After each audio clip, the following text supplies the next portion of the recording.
इसमें उल्टा हो रहा है। उल्टा हो रहा है कि हम लोगों को आक्रामक होना चाहिए, तो हमारा विरोधी ही हम पर आक्रामक है, हम डिफेंसिव हो गए। नमस्कार, आप न्यूज फाउंडेशन देख रहे हैं, मैं हूं आपके साथ वंदना। बिहार के राजनीति में जो धर्म को लेकर के अभी विवाद छिड़ा हुआ है, ये एक हद तक के सही है, क्योंकि पहले रामचरितमानस, अब गुलाम रसूल बलियावी जो जदयू के राष्ट्रीय महासचिव, देखिए दिक्कत क्या हो रही है ना कि करबला कर देंगे। अब दिक्कत क्या होती है कि हम लोग किसी पद पर पहुंच जाते हैं, राजनीति के एमएलए हो गए, एमएलसी हो गए, मिनिस्टर हो गए, एमपी हो गए।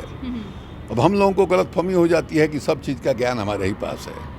आप जो है विधायक होना, एमपी होना एक अलग बात है, लेकिन अब सब चीज़ के बारे में हम दावा करने लगेंगे कि हम जो है मैंने इस्लाम को भी समझने लगे, हिंदू धर्म को भी समझने लगे, ईसाई धर्म को भी समझने लगे और उस पर अपनी राय देने लगे।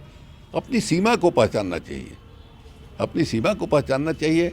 दूसरे, आप जो राजनीति कर रहे हैं उस राजनीति का मकसद क्या है?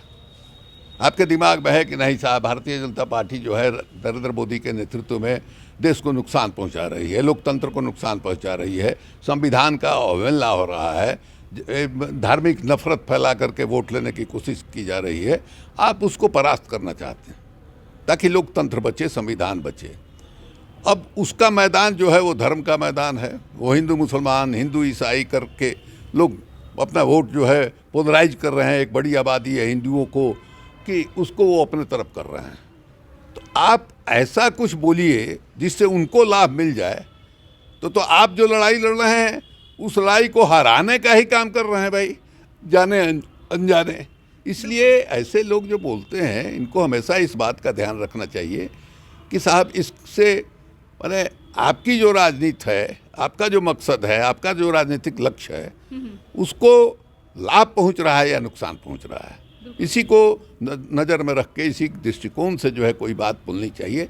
अदरवाइज हम देख रहे हैं मीडिया में आपने बोल दिया और अभी तक जो है जो भारतीय जनता पार्टी है उसको उछाल रही है, बिल्कुल उछाल रही है। तो जो मौका तो आप ही लोग दे रहे हैं। तो इसलिए हमको लगता है कि जो लोग भी, हम किसी का नाम लेना नहीं चाहते, एक बयान दबता नहीं है कि तब तक एक बयान फिर से उछाल, इधर दो तीन बयान आए। ऐसा नहीं है कि लगातार। हाँ, आप अब खेती उती वाला मामला लेकर के जो नीतीश कुमार पर हमला हुआ उसको भी लेके आप कर सकती हैं कि उससे भी नुकसान ही होता है। बिल्कुल, लगातार अभी भी सो कॉज नोटिस तो जारी किया गया है, लेकिन फिर भी अभी वो शांत नहीं हुए हैं। सो कॉज नोटिस से शांत मानने का क्या है? तो जिस ढंग से अभी कोई बेगूसराय या कहाँ किसान का जो सम्मेलन हुआ था उसमें भी जो बोला है वो बहुत ही गंदे तरीके से बोला है। ये ठीक है, मैंने नोटिस जारी हुआ है, पार्टी मैंने अब उस पर क्या कार्रवाई होती है, उनका जवाब क्या आता है, लालू जी उस पर क्या कार्रवाई करते हैं, ये उस पर निर्भर करता है।